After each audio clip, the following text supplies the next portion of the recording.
Setelah Nabi Muhammad sallallahu alaihi wasallam berkalam dengan Allah, beliau menyebutkan bahwasanya para seniornya, para nabi-nabi terdahulu telah diunjuk oleh Allah keistimewaan tersendiri. Lalu kemudian setelah mengutarakannya, maka Allah pun menjawab, faqala Allah subhanahu wa ta'ala, maka Allah subhanahu wa ta'ala berfirman kepada baginda Nabi Muhammad, qad ittakhadtuka habiban, sesungguhnya aku telah menjadikanmu seorang kekasih. Wa arsaltuka, dan aku telah mengutusmu, linnasi, kepada manusia, kaffatan, keseluruhan, ke seluruh manusia.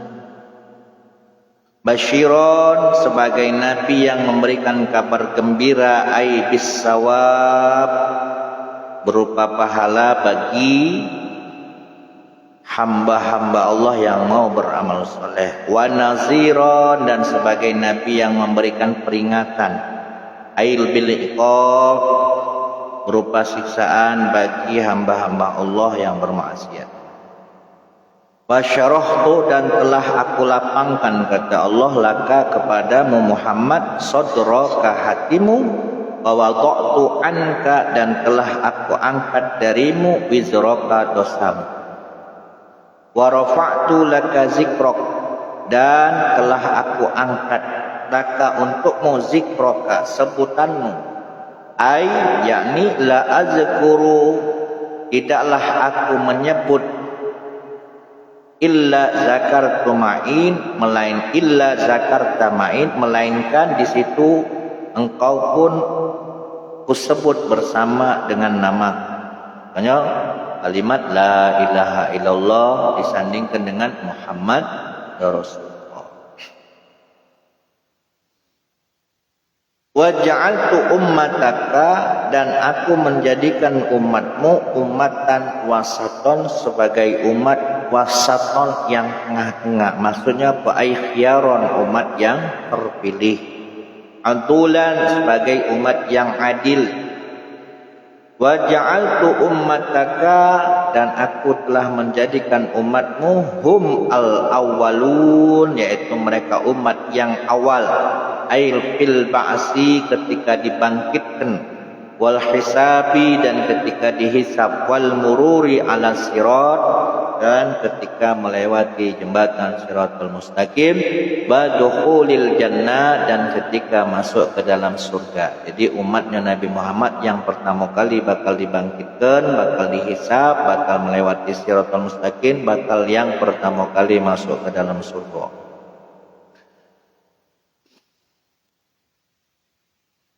Wahum al-akhirun, dan aku telah menjadikan mereka yang terakhir, ail fil wujud, di dalam wujudnya, kejadiannya. La tajuzu lahum al-khutbah, tidak diperbolehkan bagi mereka untuk berkhutbah hatta yashhadu, sehingga mereka bersyahadat, annaka, bahwa sesungguhnya engkau, abdi, adalah hambaku, wa rasuli, dan utusanku.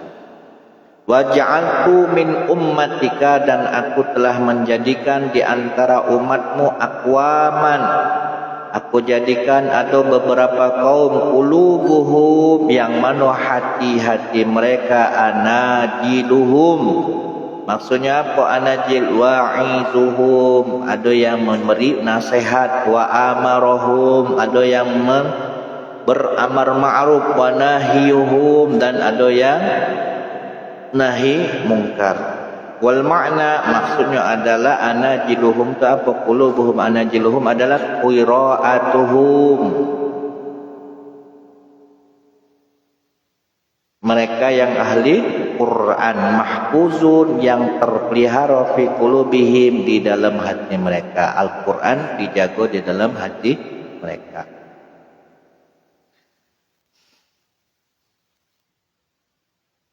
Wa ja'altuka awwalan nabiyyin, dan aku menjadikan engkau wahai Muhammad awalun nabiyyin, awalnya para nabi, khalqan dalam penciptaannya. ai bihasbi takdir, yaitu dengan hasbi takdir, bahwasanya Allah mentakdirkan pertama kali yang Allah ciptakan adalah Nur Muhammad. Wa akhiruhum, dan aku jadikan engkau akhir daripada para nabi, bi'san, dalam segi diutusnya engkau. Jadi nabi yang terakhir itu adalah baginda Nabi Muhammad, dan makhluk yang pertama diciptakan oleh Allah adalah nurnya Nabi Muhammad. Wa ja'altuka, dan aku telah menjadikan engkau Muhammad awwaluman, yang pertama kali, orang yang pertama kali yaqdi, memberikan keputusan, lahum, bagi umat, yaumal qiyamati, di hari kiamat. Wa ataituka, dan aku telah memberi engkau sab'an minal masani. Apa sab'an minal masani? Hah? Sab'ul masani, suratul Fatihah. Lam u'tiha, yang mana suratul Fatihah ini belum aku berikan nabian kepada seorang nabi pun qablaka, sebelum engkau. Wa a'taituka, dan aku telah memberimu khawatimah suratul Baqarah, akhir daripada surat Al-Baqarah. Yang mana khawatimi suratul Baqarah min kanzi tahtil arsh, adalah bagian daripada gedung-gedung pembendaharaan yang ada di bawah arsy. Lam u'tiha, yang mana belum pernah aku berikan khawatimi suratul Baqarah ini tadi nabian kepada seorang nabi qablaka, sebelum engkau. Wa a'taituka, dan telah aku berikan kepadamu Al-Kautsar, telaga Kautsar. Wa a'taituka, dan telah aku berikan kepadamu samaniyata asyhumin, 8 perkara. Yang pertama al-islamu Islam, wal hijratu hijrah, wal jihadu jihad, was sadaqatu sadaqah, was salatu salat, was saumu Ramadan, dan puasa Ramadan, wal amru bil ma'ruf, wan nahyi 'anil munkar. Wa ja'altuka, dan aku telah menjadikan engkau Muhammad fatihan, pembuka, aili kulli khairin, pembuka bagi segala kebaikan. Wa khatimah, dan aku jadikan engkau penutup li anbiya'i, bagi seluruh nabi. Wa a'taituka, dan aku berikan kepadamu Muhammad liwa alhamdi, bendera pujian. Fa Adam, maka Nabi Adam, wa man dunahu, dan keturunan-keturunannya, tahta liwaika, berada di bawah bendera engkau. Wa ini, dan sesungguhnya aku, kata Allah, yauma khalaqtus samawati wal ard, di hari di mana aku menciptakan langit dan bumi, qad faradtu alaik, aku telah mewajibkan atasmu, wa ala ummatik, dan atas umatmu, khamsina salat, 50 salat. Bayangkan kalau seandainya baginda Nabi Muhammad tidak meminta keringanan, salat 50 waktu, 5 waktu lagi ketete kan, tambah lagi 50. Bikulli yaumin wa lailatin, sehari semalam. Fakum, maka dirikanlah biha salat, anta wa ummatak, engkau dan umatmu. Summa sa'ala Rasulullah sallallahu alaihi wasallam, setelah mendapatkan mandat perintah berupa salat 50 waktu, maka baginda Nabi Muhammad meminta at-takhfif, dispensasi, keringanan, bi amri Musa, dengan sebab perintah atau arahan daripada Nabi Musa alaihissalam, bizalik, dengan takhfif tadi. Jadi baginda Nabi Muhammad setelah dapat perintah dari Allah Subhanahu wa taala berupa salat 50 waktu, lalu kemudian beliau turun. Nah, ketika turun mampir dulu ke langit ke-6 berjumpalah dengan Nabi Musa. Nabi Musa nanya, wahai Muhammad, tadi dapat oleh-oleh apa dari Allah Subhanahu wa taala? Aku ni dikongkon melaksanakan salat 50 waktu dan juga umatku. Ya sudah, kalau mati mintalah keringatan. Karena apa? Tambah lagi umat kau.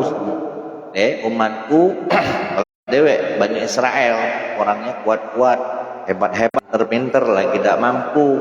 Nah, apalagi umatmu yang apa? Tidak pula kuat, yang lemah-lemah kayak kita nih, pendek-pendek. Akhirnya apa? Nurutlah baginda Nabi Muhammad atas arahan Nabi Musa untuk minta keringanan lagi, lalu ngadep lagi ke Allah untuk minta keringanan. Bizalika biruju. Jadi setelah minta keringanan, biruju untuk kembali ila maqamil munajat, ke maqam munajat, tempat di mana Nabi Muhammad SAW berkalam dengan Allah ba'da ruju'ihi, setelah kembalinya beliau ila Musa, kepada Nabi Musa. Walam yazal yarji baina makani Musa wa makani khitabi Rabbi. Dan tidaklah berhenti-berhenti, berarti bolak-balik. Nabi Muhammad kembali ke tempatnya Nabi Musa, lalu kembali lagi ke tempat di mana Nabi Muhammad berkalam dengan Allah. Yuhaddu anhu khamsan, yang mana kembalinya Nabi Muhammad dari Nabi Musa menuju lagi berkalam dengan Allah, balik lagi ke Nabi Musa, balik lagi ke makom khitab, balik lagi ke Nabi Musa, balik lagi ke makom khitab. Dia terhitung Allah tunjuk keringanan 5 sampai akhirnya yang 50 jadi 5 waktu. Hatta qala, sehingga Allah Subhanahu wa taala berfirman, ya Muhammad, qala labbaik wa sa'daik, aku terima ya Allah panggilanmu. Qala hunna khamsu salawat, bahwasanya solat 5 waktu kula yaumin wa lailatin, yang dilakukan di setiap hari dan malamnya, ai fi'lan kullu solatin, setiap hal yang dilakukan pada masing-masing solat, bihinna bi asyratin, bahwasanya masing-masing dilipat gandakan 10 pahalanya. Fatikal khamsuna, maka ketika dilipat gandakan 10 maka menjadi 50. Ai mudha'afatun, ya, dilipat gandakan menjadi 50. Jadi sikok solat dilipat gandakan 10, maka kalau 5 menjadi 50. Jadi sama halnya seperti solat 50 waktu. La yubaddil al-qaulu ladayya, firmanku itu tidak bisa digantikan. Wala yunsah kitabi, dan kitabku juga tidak tersalingkan. Wa man hamma bihasanatin, barang siapa yang berbuat kebaikan, satu kebaikan, barang siapa yang berniat untuk melakukan satu kebaikan, falam ya'malha, lalu kemudian sikok kebaikan yang dia niatkan tadi kok tidak diamalkannya, urung dilakukan, kutibat lahu hasanah, maka tetap terhitung hasanah wahidah, tetap terhitung satu kebaikan, meskipun hanya niat saja. Kita niat kayak nak pergi majlis, tidak tahunya ketika mulai nak pergi ada hajat atau keperluan lain, nah itu sudah terhitung sikok pahala. Fa in amilaha kutibat lahu asyron, namun seandainya ketika sikok niat kebaikan terus dilakukannya, maka akan dilipat gandakan menjadi 10 kebaikan. Wa man hamma, dan barang siapa yang berniat bisayiatin, untuk melakukan perbuatan buruk, satu keburukan, falam ya'malha, lalu kemudian urung melakukannya, lam yaktub alaihi syai'un, maka sedikit pun tidak akan tertulis apa yang dia niatkan buruk tadi. Fa'in amilaha, namun bila mana dia lakukan, kutibat lahu sayi'ah, maka tetap dihitung sikok keburukan. Kalau sikok amal tidak dilakukan, maka dapat sikok kebaikan. Kalau seandainya dilakukan, maka menjadi 10 kebaikan. Kalau sikok amal buruk kok tidak diniatkan, kalau dia niat untuk melakukan perbuatan buruk kok urung dilakukannya, maka tidak ditulis. Tapi seandainya dia lakukan, maka tetap dihitung kok itu bedanya. Fanazala, lalu kemudian setelah mendapatkan mandat perintah itulah sudah disepakati bahwasanya dapat perintah sholat 5 waktu tadi, maka Nabi pun turun wa nazala ilal makani allazi kana naiman, maka beliau pun turun kembali di mana tempat semula beliau tertidur ya, sewaktu nak diambil oleh malaikat Jibril di mana tempat beliau kembali di situ. Walam yubarid makanahu min hararati janbihi, dan seketika kembali ke tempat tidurnya itu tempat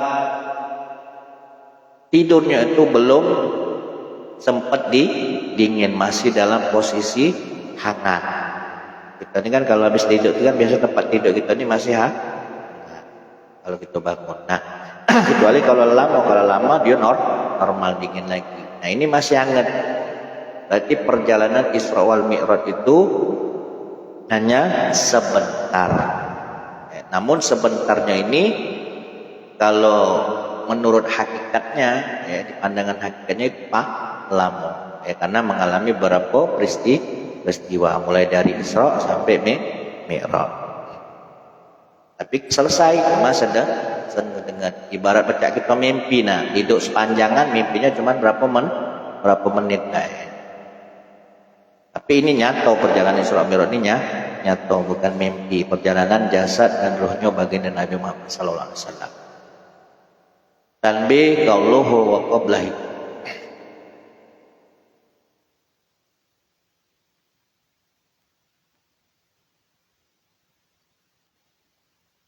Bismillahirrahmanirrahim.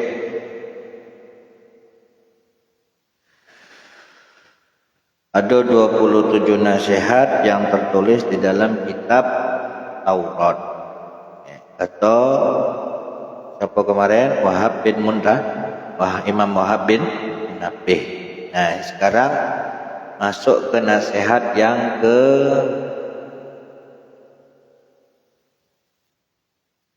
13. Wasalisa asyara, adapun nasihat yang ke-13. Man barang siapa arroda yang pengen ayyakuna lahu fi qabrihi muannis. Barang siapa yang kepengen dia memiliki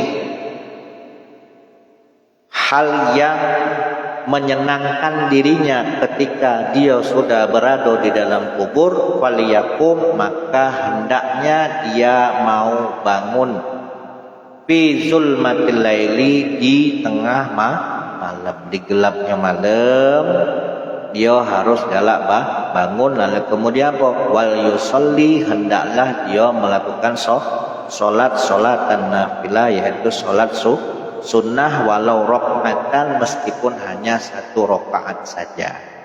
Dalam arti galak bangun tengah malam terus taqarrub ilallah, entah itu dengan sholat tahajud, entah itu dengan sholat hajat, entah itu dengan sholat witir dan lain halnya. Intinya qiyamul lail itu akan menjadi pengembiranya nanti di dalam kubur. Lalu kemudian nasihat yang ke-14, warabbi asyara, man barang siapa arroda yang kepengen ayakuna fi zilli arsy rahman, dia berada di dalam naungan arasnya Allah yang Maha Rahman. Faliyakun, maka hendaknya dia zahidan, orang yang zuhud, hendaknya dia bersikap zuhud. Ai mu'ridun biqalbihi anid dunya, yaitu dia memalingkan hatinya untuk cinta kepada dunia. Qala sallallahu alaihi wasallam, Nabi Muhammad sallallahu alaihi wasallam bersabda, naja awwalu hazil umma bisuhdi.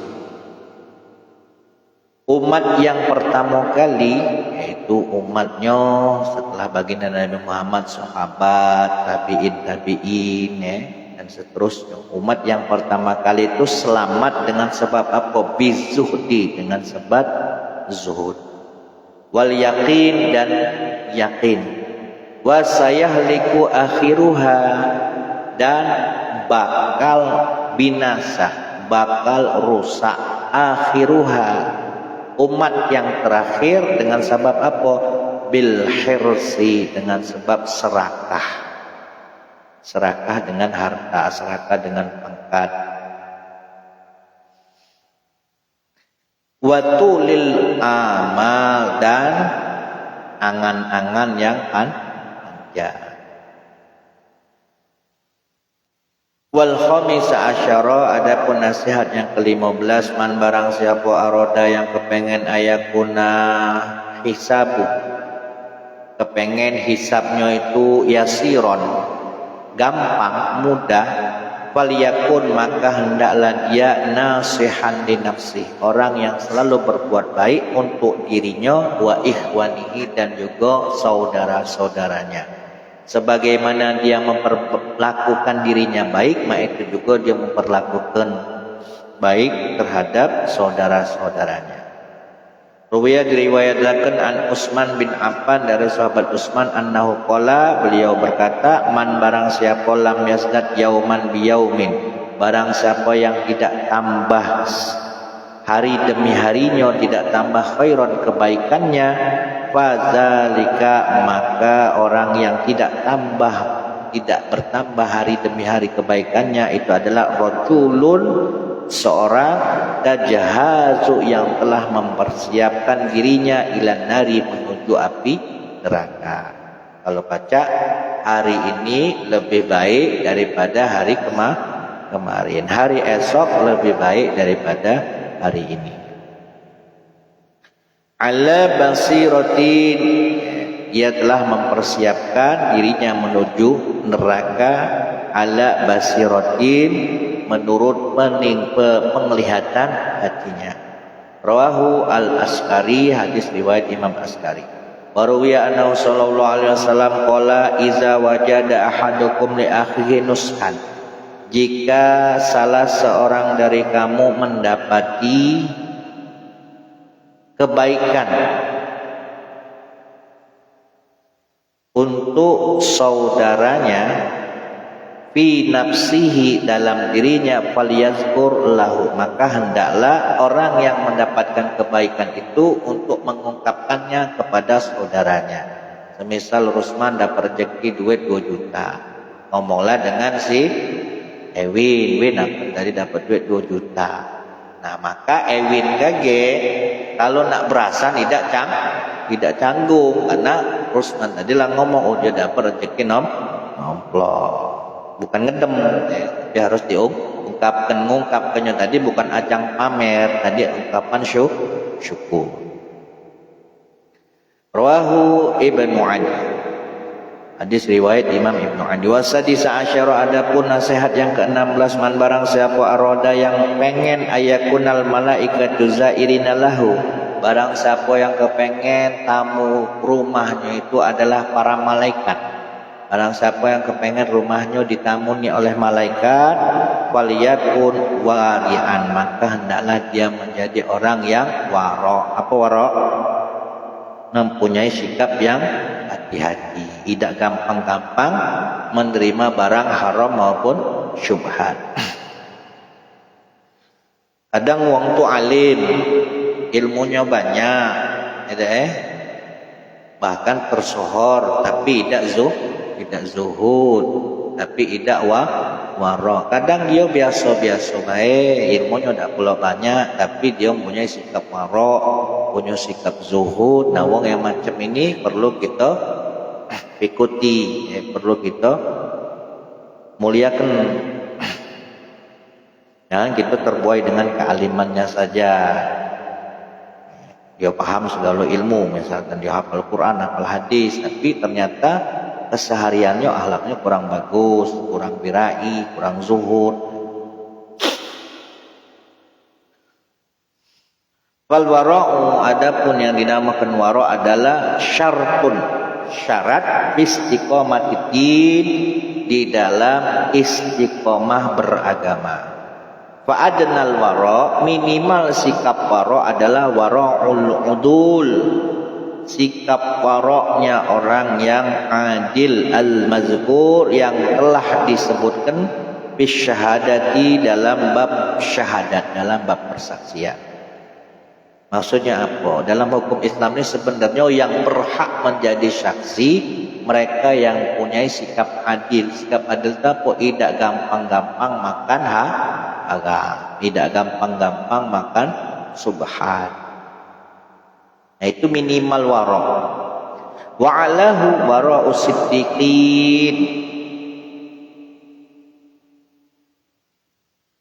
Adapun paling tingginya, maksimalnya sikap wara itu adalah wara'nya as-siddiqin, ya, orang-orang yang benar, orang-orang yang jujur, ya, dalam hidupnya.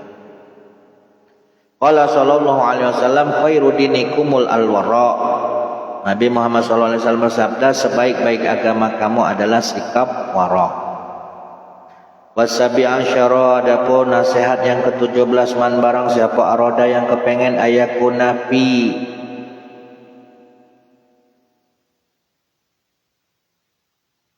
apa ini?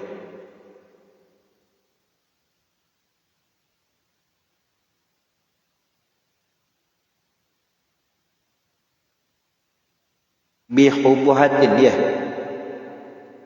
Hah? Fi hubuhatin, bihubuhatin. Hah?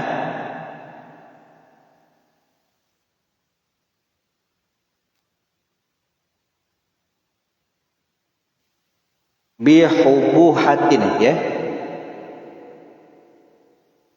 Barang siapa yang kepengen tinggal di tengah surga, aywasatiha, faliyakun, maka hendaklah dia zakiron, orang yang selalu berzikir Allah kepada Allah bilaili wan nahar, baik di waktu malam maupun di waktu siang.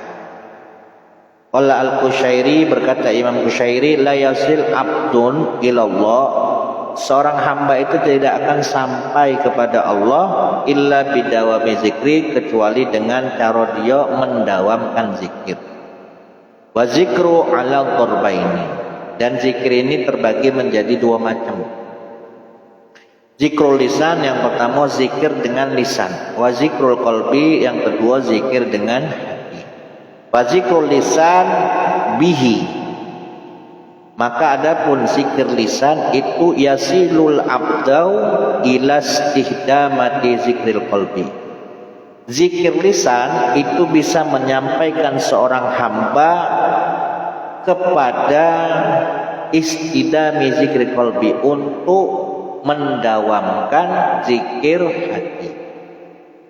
Kalau kita biasa berzikir dengan lisan, maka lama-kelamaan nanti hati kita pun bisa berzikir. Meskipun sekarang ini cuman baca zikir lisan baik, la ilaha illallah subhanallah walhamdulillah, pikirannya kemana-mana, tidak kusuk lah intinya. Nah, kalau kita sering zikir dengan lisan, maka itu akan menghantarkan seseorang untuk bisa sampai kepada tahap selanjutnya, itu zikir dengan menggunakan hati. Daripada misuh, bermakna zikir. Wa ta'siru, memberikan dampak, bisa membekas li zikril qalbi, untuk hati itu supaya berzikir. Fa idza kana al-'abdu zakiran bi lisanihi wa qalbihi, nah, kalau seandainya seorang hamba itu sudah bisa berzikir dengan lisan dan hatinya, fahuwal kamil, maka dia disebut orang yang kamil, orang yang sempurna. Fi wasfihi, di dalam sikapnya, fi hali sulukihi, ketika dia dalam keadaan suluk kita kok dalam keadaan dia menempuh jalan akhirat, ketika dia bertorekoh. Torekoh itu kan tidak harus mengikuti sebuah torekoh khusus. Kita belajar ini sudah termasuk bertorekoh. Kita ngajar, kita belajar, itu sudah termasuk bertorekoh. Kenapa? Abdul turuk ilallah ta'lim wa ta'allum. Torekoh yang paling utama menuju Allah itu adalah dengan belajar dan Ketika kita sudah mempelajari ilmu, sudah memahaminya, maka mak manu caranya kita berejo ngamalkan. Nah, nanti dengan itulah secara istiqomah kita akan bisa dihantarkan dengan ilmu yang sudah kita pelajari tadi untuk dapat mengenal Allah.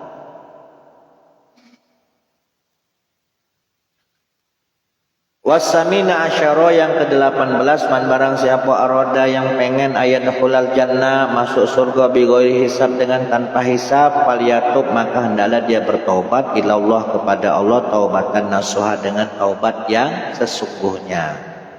Taubatan nasuha itu cak mano?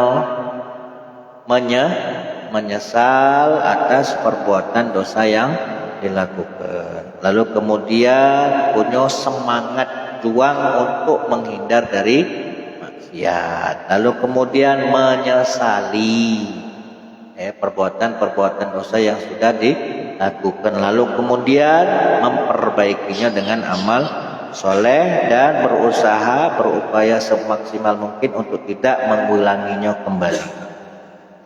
Nah, taubat itu cak mano? Qala al-Qushairi, berkata Imam Qushairi, at-taubatu awwalu manzil. Taubat itu adalah permulaan tahapan, permulaan tingkatan min manazil salikin, daripada tahapan-tahapan atau tingkatan-tingkatan orang yang hendak suluk, orang yang hendak menempuh jalan akhirat, orang yang hendak menempuh jalan tasawuf. Taubat pertama kali. Awwalu maqamin min maqamit talibin, dan termasuk permulaan daripada maqam min maqamatit talibin, daripada maqam-maqamnya talib, maqam-maqamnya murid.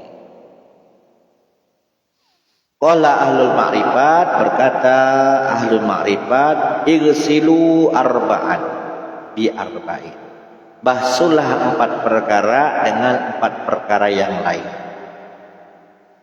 Wujuhakum bima'in a'yunikum, yang pertama wajahmu basuh, bersihkan, sucikan dengan ma'i a'yunikum, dengan air mata kesedihanmu, dalam arti menangisi dosa-dosa yang sudah dilakukan. Wa alsinatikum, basuhlah lisan-lisanmu, bizikri khaliqikum, dengan cara berzikir kepada Allah. Wa qulubakum, dan bersihkan, basuhlah hatimu, bi khasyati rabbikum, dengan cara takut kepada Tuhanmu. Wa zunubakum bitaubah, dan bersihkan, basuhlah dosa-dosamu, yaitu dengan taubat, ila maulakum, kepada Tuhan. Wa tasyi'a syaralan, kemudian nasihat yang ke-19, man barang siapa aroda yang kepengen ayakuna gonian, barang siapa yang kepengen sugih, falyakun rodian, maka hendaklah dia menjadi orang yang ridho, orang yang rela, orang yang nerimo. Bima qasama, dengan rezeki qasama yang telah Allah unjuk, Allah bagikan lahu, untuk dirinya. Wali ghairihi, dan kepada yang lainnya. Minal mal, semisal itu rezeki berupa harta, wal jahi, pangkat, wa ghairi zalika, dan selainnya. Nerimo ikhlas, rela, dinjuk sekian untuk kita, untuk wong, wong dinjuk banyak, kita dinjuk dikit, ya tetap alhamdulillah. Qala Abdul Wahid bin Zaid, ar-ridho babullahil al-azam. Ridho, rela, ikhlas, nerimo, itu adalah pintu Allah yang paling agung. Wa jannatud dunya, dan ridho itu adalah surganya dunia. Ngapa dikatakan surganya dunia? Ketika orang lain mendapat nikmat, dia tidak dapat, dia tetap merasa senang, dia tetap merasa gembira. Tapi kalau seandainya uang dapat nikmat terus dia grundel, maka itu sama baik dia seperti mendapatkan nerakanya dunia. Maka penting orang yang belajar tasawuf itu berusaha memaksimalkan hatinya supaya ikhlas, ridho, qanaah atas apa yang sudah dijanji oleh Allah dengan dia. Wal isyruna, adapun nasihat yang kedua, qulu man arada ayakuna ma Allah faqihan, barang siapa yang kepengen dia ayakuna ma Allah faqihan, orang yang paham, orang yang mengerti kepada Allah, faliyakun khasyian, maka hendaklah dia menjadi orang yang khusyuk, tunduk, taat, patuh fi umuri dinihi, di dalam urusan agamanya Allah. Ai munqadan, maksudnya apa? Munqadan, ya, wong yang apa? Nurut, patuh biha, pada urusan agama. Dil haqqi, untuk kebenaran. Qabilan lahu, dan juga dia harus mau menerima kebenaran itu, min ayyi qailin kana, meskipun dari mana saja kebenaran itu dikatakan oleh orang lain. Meskipun yang ngatakan itu penjahat, asalkan benar dia tetap nerima perkataan itu.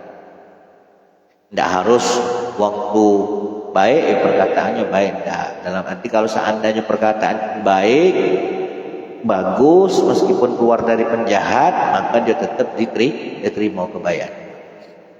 Al-hadiyah wal isyruna Allah.